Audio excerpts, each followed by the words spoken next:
"Officer, don't let him touch that car." The woman's voice cracked through the polished silence of the executive parking garage like shattered glass, freezing every conversation within earshot. Heads turned. Security guards reached for their radios. Employees slowed their pace, phones already rising into the air, sensing the kind of public confrontation people replayed online for weeks. Marcus Ellington stood beside a deep crimson Ferrari, one hand resting calmly on the driver's door, his expression unchanged despite the storm racing toward him. He wore dark jeans, worn leather boots, and a charcoal jacket that looked practical rather than expensive. Nothing about him matched the image most people expected from someone standing beside a car worth, well over $400,000. Victoria Sterling strode across the garage in designer heels that echoed sharply against the concrete floor, every confident step announcing authority before she spoke another word. As the acting CEO of Sterling Mobility, she was used to people moving aside the instant she appeared. Today was supposed to be the biggest morning of her career. In less than 30 minutes, the board of directors would vote on a restructuring deal that could make her one of the youngest permanent CEOs in the company's history. Nothing was supposed to distract from that moment. Then she saw a black man reaching for the Ferrari parked in her reserved executive space, and her assumptions took control before reason had a chance to speak. "That's my guest parking area," she snapped. "Step away from the vehicle." Marcus slowly looked up, his eyes steady, his voice almost gentle. "Ma'am, I believe there's been a misunderstanding." Victoria folded her arms, studying him from head to toe with a glance that lasted barely a second before reaching its conclusion. In her mind, the verdict was already decided. She had spent years convincing investors she belonged in rooms dominated by powerful executives. She trusted appearances, expensive tailoring, polished confidence, and recognizable names. Marcus carried none of those visible signals. To her, he looked like someone who had wandered into the wrong place. "Misunderstanding," she repeated with a dry laugh. "You have the keys to someone else's Ferrari." Marcus glanced at the key fob resting quietly in his palm before answering. "I have the keys to my Ferrari." A few nearby employees exchanged uncertain looks. One security officer slowed his approach, unsure whose version deserved immediate trust. Victoria noticed the hesitation and raised her voice even higher. "Call the police. Right now." The words spread through the garage faster than footsteps. More people gathered near the elevators, whispering behind coffee cups and laptop bags. Someone started recording from the second-floor walkway. Another employee quietly muttered, "This is going to be everywhere before lunch." Marcus didn't move. He didn't argue. He didn't step away from the Ferrari either. Instead, he checked the time on a simple stainless steel watch and released a slow breath. He wasn't worried about being arrested. He was worried about missing a meeting that almost nobody in the building even knew he was attending. Somewhere above them, on the 36th floor, a boardroom waited for one final vote that would determine the future of Sterling Mobility. Down in the garage, no one realized the quiet man standing beside the Ferrari wasn't trying to enter the company. He was about to decide who would lead it. The flashing patrol lights reflected across the polished concrete walls, washing the rows of luxury vehicles in alternating shades of red and blue. Two police officers approached at a measured pace, neither rushing nor assuming anything, but responding to the report they had received only moments earlier. The younger officer offered Marcus a polite nod. "Sir, we received a report concerning this vehicle. Would you mind telling us what is happening?" Marcus met his eyes with quiet confidence. "Of course, officer. I am simply trying to leave for a meeting upstairs." Victoria stepped between them before another word could be spoken. "Do not let him fool you. He is pretending that Ferrari belongs to him." Her voice carried through the garage, drawing even more employees away from the elevators. Every passing minute added another circle of silent spectators.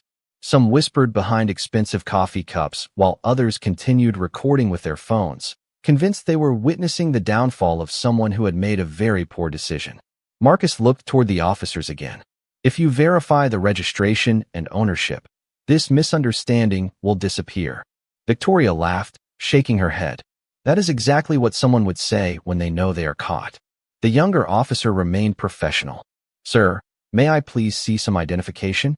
Marcus reached calmly into his jacket and handed over his driver's license without the slightest hesitation. There was no nervous movement, no raised voice, no frustration. His composure stood in sharp contrast to the growing tension surrounding him. One of the security supervisors leaned closer to Victoria and quietly asked, "Should we contact corporate legal before this goes any further?" She barely glanced at him. "Absolutely not. This is a simple theft investigation. We are not wasting executive resources on this." The supervisor nodded, although uncertainty lingered across his face. Something about Marcus did not fit the picture everyone had already accepted. His clothes were simple, but they were immaculate. His boots showed signs of use, yet every detail about him suggested discipline rather than carelessness. Most of all, he seemed remarkably unconcerned about the attention focused entirely on him. Marcus checked the time once more. 9:22 in the morning. The board meeting would begin in exactly 8 minutes.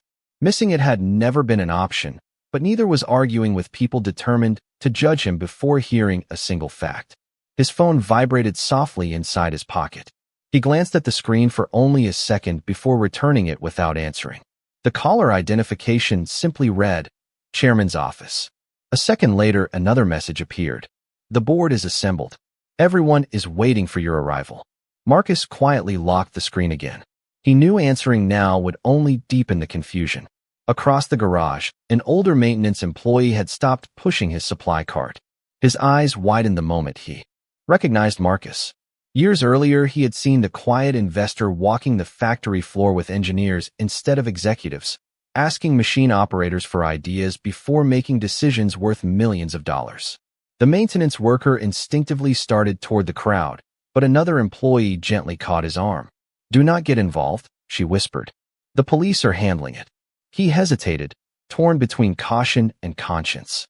Above them, the elevator doors opened with a soft chime as several board members entered the lobby overlooking the garage, unaware that the man whose vote carried more weight than anyone else's was still standing downstairs, patiently waiting for truth to catch up with assumption. The younger officer handed Marcus's driver's license to his partner, who quietly stepped toward the patrol car to verify the information through dispatch.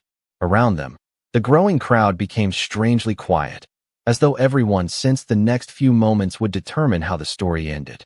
Victoria remained perfectly composed. She folded her arms and watched Marcus with the confidence of someone who had spent years believing her instincts never failed. In her world, success came from making fast decisions, reading people within seconds, and never allowing hesitation to appear in front of employees or investors. That confidence had carried sterling mobility through difficult years, earning headlines that praised her bold leadership. Yet confidence, when mixed with assumption, often disguised itself as certainty. Marcus stood with remarkable patience. His breathing remained steady despite dozens of cameras pointed toward him. A gentle breeze drifted through the open side of the garage, carrying the scent of fresh rain from the streets below and softly lifting the edge of his jacket. He noticed a young intern standing near the elevators, nervously lowering her phone after realizing Marcus had briefly met her eyes. She looked embarrassed, as though she suddenly questioned whether recording another person's humiliation had been the right choice. Marcus offered her a small, reassuring smile. She quietly slipped the phone into her bag. Victoria noticed the exchange and interpreted it differently. "Trying to win sympathy will not change the facts," she said sharply. Marcus answered without raising his voice. "Facts do not change because people ignore them." The sentence lingered in the garage longer than anyone expected. Even the officers exchanged a quick glance before returning to their work. At that exact moment, the elevator doors opened again. 3 members of the board of directors stepped into the executive lobby overlooking the parking level.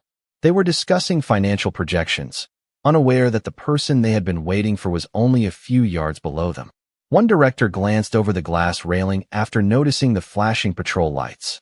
"What is happening down there?" another quietly asked. No one had an answer. Inside the patrol vehicle, the older officer frowned as new information appeared on his computer screen. He checked the driver's license once more, then looked back at the registration details that dispatch had just transmitted. The information did not match the situation unfolding outside. He requested confirmation a second time. Dispatch repeated the same response. The registration was correct. The ownership records were valid. The vehicle belonged exactly to the individual standing beside it. Before the officer could step out of the patrol car, Another message appeared across the terminal requesting immediate contact from Sterling Mobility's corporate legal department regarding an urgent executive matter. He looked through the windshield toward Marcus, then toward Victoria, realizing the situation had become far more complicated than a routine misunderstanding. Meanwhile, inside the headquarters on the 36th floor, the boardroom remained unusually silent.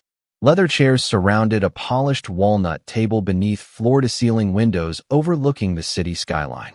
The chairman glanced once more at the empty chair reserved at the head of the table. He turned to the chief legal officer and quietly said, "We cannot begin without him." The attorney nodded, checked his phone, and noticed 7 missed calls from the parking security office. His expression changed instantly. Without another word, he gathered the meeting documents, stood from his chair, and hurried toward the elevator, unaware that every passing second downstairs was bringing Victoria Sterling closer to the moment that would redefine everything she believed about power, leadership, and the dangerous cost of judging a stranger before learning the truth. The chief legal officer stepped out of the executive elevator with unusual speed, his polished shoes echoing across the marble lobby before disappearing into the stairwell that led directly to the parking structure. Behind him, the chairman followed without asking questions. He had spent 3 decades leading billion-dollar negotiations, and one lesson had never failed him. When the chief legal officer abandoned a board meeting without explanation, something extraordinary was unfolding. Down in the garage, the older police officer returned from the patrol vehicle carrying Marcus's driver's license with noticeably different body language. The confidence of routine procedure had been replaced by careful restraint. He approached Marcus first. "Sir, thank you for your patience. We have verified that the vehicle registration is valid." Victoria immediately stepped forward. "That only proves he somehow has access to the registration. It does not prove anything else." The officer remained calm. "Ma'am, the registration identifies Mr. Marcus Ellington as the legal owner of this Ferrari." A ripple of whispers spread through the crowd. Several employees slowly lowered their phones, uncertain whether they should keep recording. Victoria stared at the officer for a brief moment before forcing a confident smile. "Fine. Perhaps the car belongs to him. That still does not explain why he is inside a restricted executive parking area without authorization." Marcus answered quietly, "I have authorization." Victoria shook her head without hesitation. "Impossible. Every executive assigned to this level is personally approved by my office." Marcus simply nodded once. "That is true." His answer was so calm that it unsettled more people than any argument could have. The silence that followed felt heavier than the concrete beams overhead.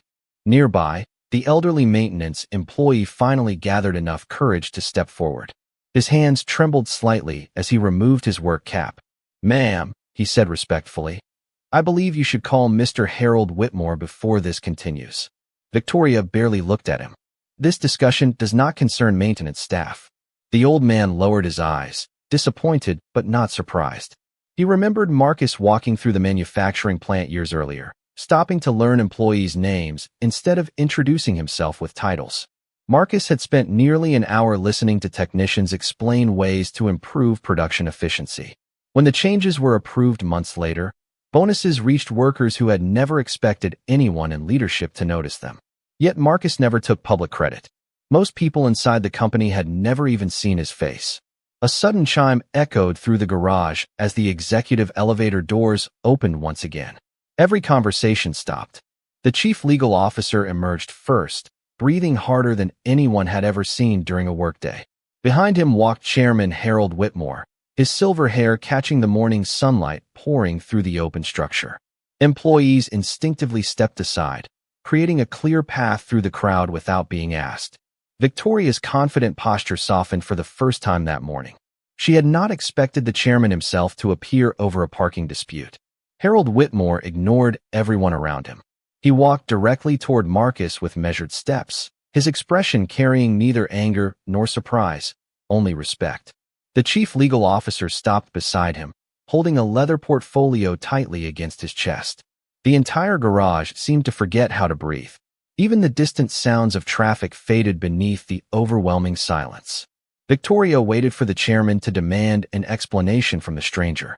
Instead, Harold Whitmore extended his hand toward Marcus and spoke words that instantly transformed the meaning of everything that had happened. "Mr. Ellington," he said warmly, "the board has been waiting for you. We cannot begin the meeting until our majority shareholder takes his seat." The words settled over the garage with the weight of absolute truth. Nobody spoke. Nobody moved. The dozens of employees who had gathered only minutes earlier to witness what they believed would be an embarrassing arrest now stared at Marcus Ellington as though they had never truly seen him before. Victoria felt the color drain from her face. "Majority shareholder?" she whispered, almost to herself. Chairman Harold Whitmore gave a slow nod. "Mr. Ellington acquired 51% of Sterling Mobility through the founding investment group nearly 12 years ago. Without his approval, no major corporate decision moves forward." Every eye turned toward Marcus again. He remained exactly as he had been since the first accusation. Calm, patient, respectful. Nothing about his posture suggested satisfaction. He did not smile. He did not correct anyone. He simply acknowledged the chairman with a courteous handshake before turning toward the police officers. The younger officer immediately handed Marcus his driver's license with both hands. "Sir, I sincerely appreciate your patience this morning." Marcus accepted it with a gentle nod. "You were doing your job, officer. Thank you for treating everyone with professionalism." The officer exhaled quietly, relieved that respect had been returned instead of resentment. Nearby, several employees slowly lowered their phones completely. A few discreetly deleted the videos they had recorded only moments before. The young intern who had hidden her phone earlier looked down at the floor, ashamed that she had allowed herself to assume the worst before hearing a single fact. Victoria remained frozen.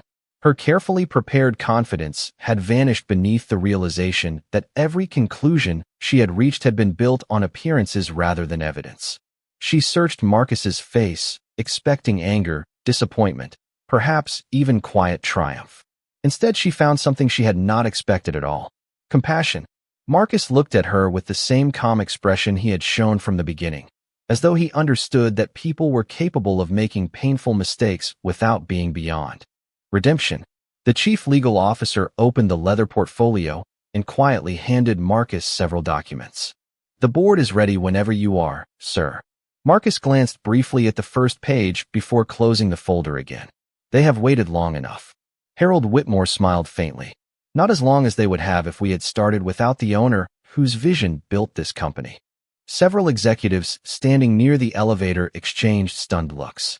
Although they had known Marcus's name from shareholder reports and annual filings, many had never met him in person. He had deliberately avoided publicity, choosing to spend his time visiting factories, speaking with engineers, funding scholarships, and quietly investing in employees instead of appearing on magazine covers. His absence from the spotlight had allowed assumptions to replace recognition. Victoria finally found her voice. "Mr. Ellington," she began, but the words refused to come easily. She had delivered countless presentations to investors worth billions of dollars without hesitation, yet apologizing to one man suddenly felt more difficult than addressing an entire boardroom. Marcus waited without interrupting. The silence between them carried no accusation, only space for honesty. Victoria lowered her eyes for the first time that morning. "I judged you before I knew anything about you," she admitted quietly. "I allowed my assumptions to become facts in my own mind, and I was wrong." Around them, the garage remained completely still. Even those who had never spoken to Marcus understood they were witnessing something far more significant than a corporate misunderstanding. They were watching the difference between authority and leadership, between status and character, and every person standing there sensed that the next decision Marcus Ellington made would define not only Victoria Sterling's future, but the culture of the entire company. Marcus looked at Victoria for several quiet seconds before speaking. The morning sunlight streamed through the open side of the parking structure, casting long golden reflections across the polished hood of the Ferrari. The flashing patrol lights had been switched off, leaving only the distant sounds of traffic drifting through the city below. The silence felt different now. It no longer carried suspicion. It carried reflection. Marcus finally spoke, his voice calm enough that everyone instinctively leaned closer to hear. "Every company has financial assets," he said. "But its greatest investment is the way people choose to see one another." Victoria swallowed hard, unable to lift her eyes. Marcus continued without bitterness.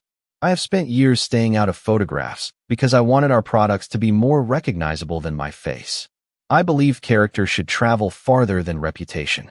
He glanced toward the maintenance employee who had tried to speak on his behalf only minutes earlier and offered him a grateful smile. The older man quietly nodded back, emotion filling his eyes. Chairman Harold Whitmore watched the exchange with folded hands. He had seen billion-dollar negotiations collapse over pride, but genuine humility remained one of the rarest qualities he had ever witnessed. Marcus turned back to Victoria. You made a decision today before gathering the facts. That mistake can happen to anyone. The real question is what happens after the truth arrives. Those words settled gently over the crowd. The young intern who had recorded the confrontation felt tears gathering in her eyes. She remembered how quickly she had believed the accusation simply because everyone else had believed it first. Around her, several employees exchanged uncomfortable glances, recognizing that they had followed assumptions instead of evidence. Victoria finally looked up. Her voice was quiet, stripped of every trace of executive confidence. I spent my entire career asking people to judge me by my work instead of my age. Yet this morning I failed to give you the same fairness. There is no excuse for that. Marcus nodded once. Acknowledging the mistake is where real leadership begins. The chief legal officer checked his watch with visible concern. Sir, the board has delayed the vote for nearly 20 minutes. Marcus accepted the leather portfolio once more, but did not immediately head toward the elevator. Instead, he slowly looked around the parking garage. Security officers, engineers, reception staff, interns, maintenance workers, executives. Every level of the company stood together in complete silence, witnessing the same lesson from different perspectives. Marcus smiled gently. Do you know why I still visit our facilities without announcing who I am? Nobody answered. Because titles change the way people behave. Character reveals itself only when people believe nobody important is watching. Those words lingered in the cool morning air. Several employees lowered their heads, reflecting on conversations they had witnessed throughout the years, moments when respect had depended on job titles instead of simple human dignity. Harold Whitmore quietly placed one hand on Marcus's shoulder.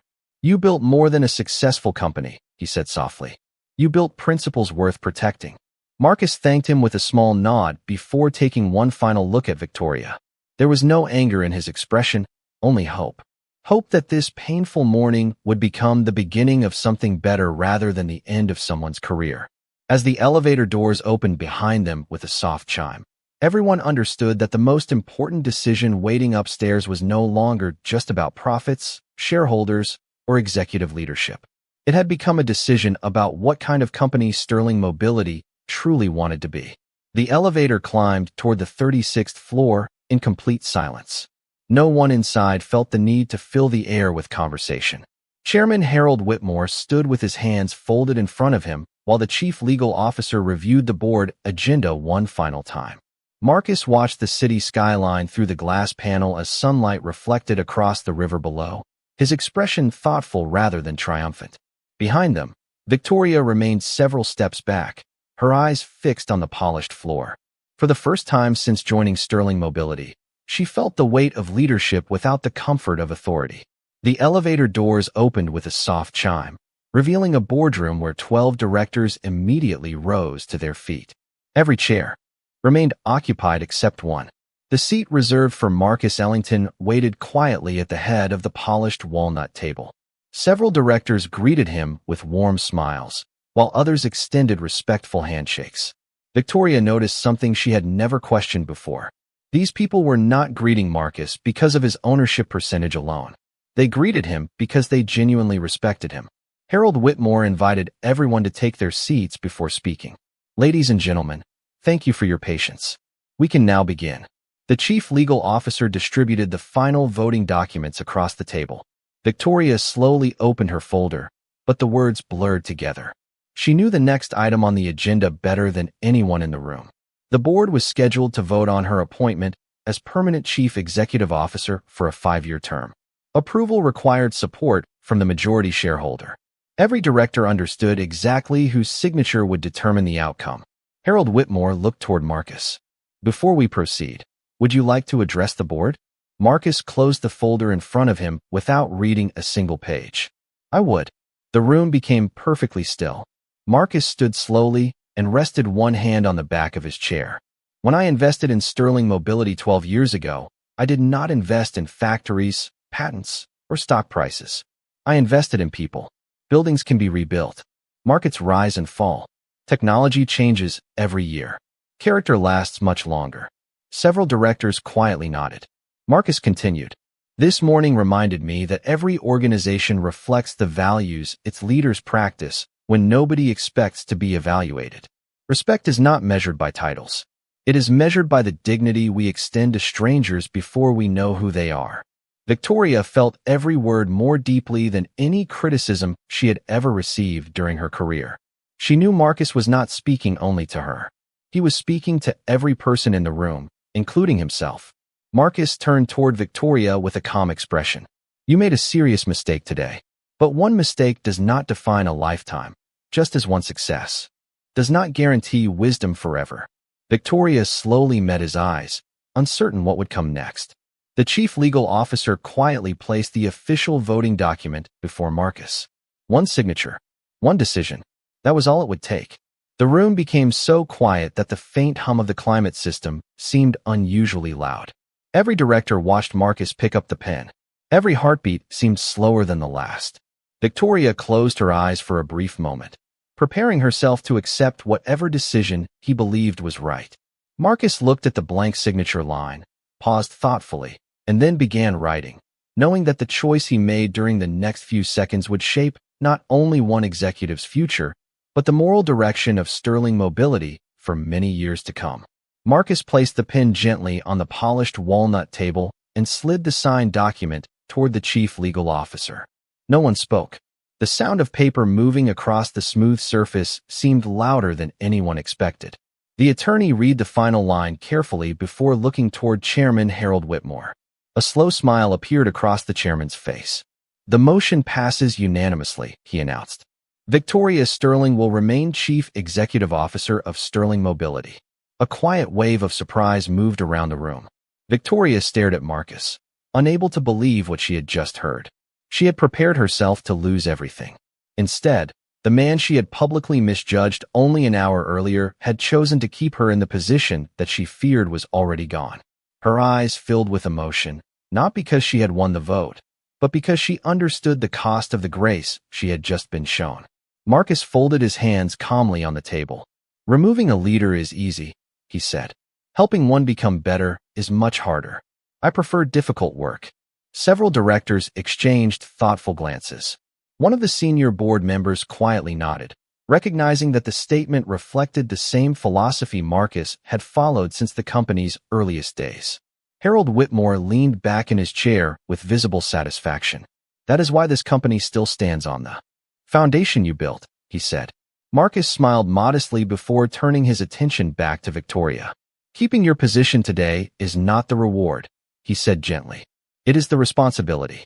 Victoria slowly nodded, listening more carefully than she ever had during any board meeting.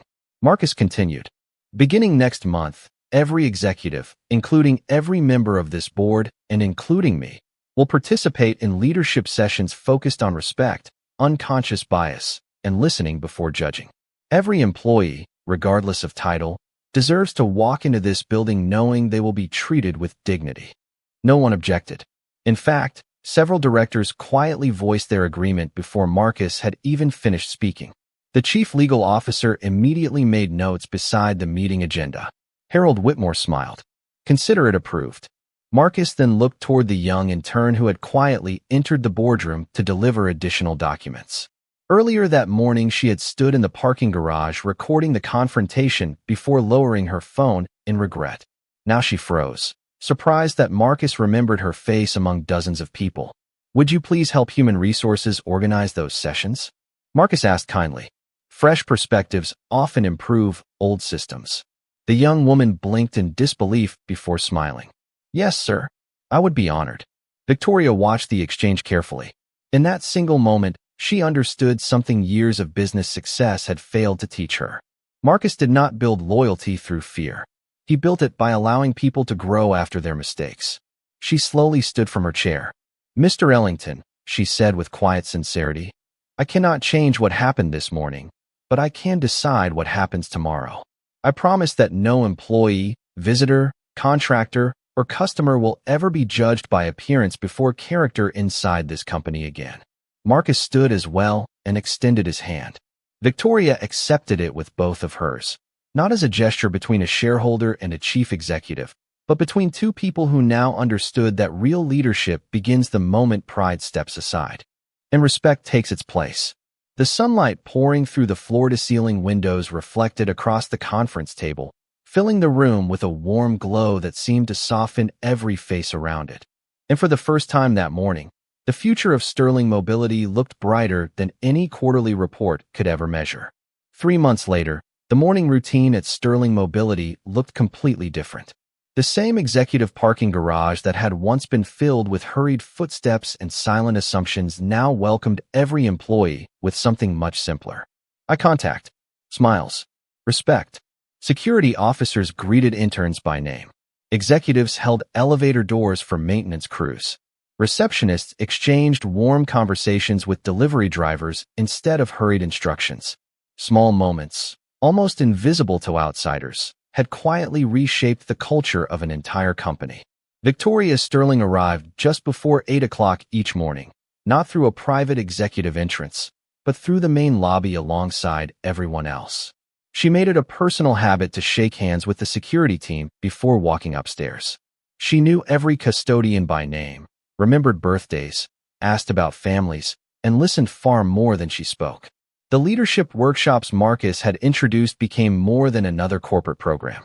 They became part of how Sterling Mobility defined success. Employees no longer measured influence only by office size or job title.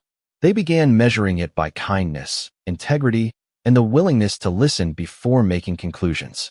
Staff turnover reached its lowest level in company history. Customer satisfaction climbed steadily. Investors noticed something unusual during quarterly reports. Financial growth remained strong, but employee engagement had become the company's greatest competitive advantage.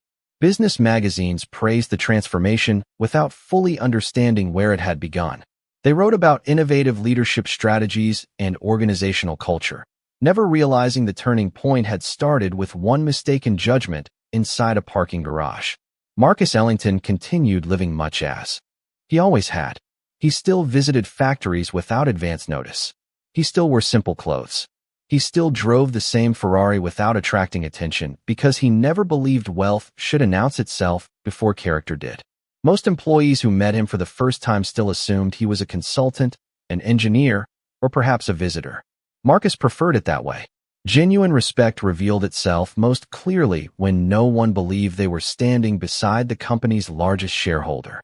One crisp autumn morning, Marcus walked through the lobby carrying nothing more than a notebook and a cup of black coffee. As he approached the front desk, a newly hired receptionist smiled warmly. "Good morning, sir. Welcome to Sterling Mobility. How may I help you today?" Marcus returned the smile. "I am here for a meeting." She politely asked for his name, printed a visitor badge before recognizing him from a photograph displayed in the annual shareholder report beside her desk. Her eyes widened in surprise. "Mr. Ellington, I am so sorry. I did not realize." Marcus gently interrupted with a kind smile. "There is nothing to apologize for. You treated me with respect before you knew who I was. That means you understood the lesson perfectly." Nearby, Victoria witnessed the exchange from the lobby staircase. She smiled quietly to herself, remembering another morning not so long ago when she had failed that same test. This time the outcome was different, not because Marcus had changed, but because the people around him had. Marcus continued toward the elevator as sunlight poured through the glass walls, reflecting softly across the polished marble floor. He paused for only a moment and looked back at the lobby filled with people greeting one another with genuine warmth. No speeches were necessary. No celebration was planned. The quiet sound of respectful conversation echoed through the building, carrying a truth far more valuable than any percentage of ownership. Real power is never proven by the authority to judge another person. It is revealed by the wisdom to treat every person with dignity before knowing anything about them. And in that peaceful silence, Sterling Mobility finally became the company Marcus Ellington had always believed it could be.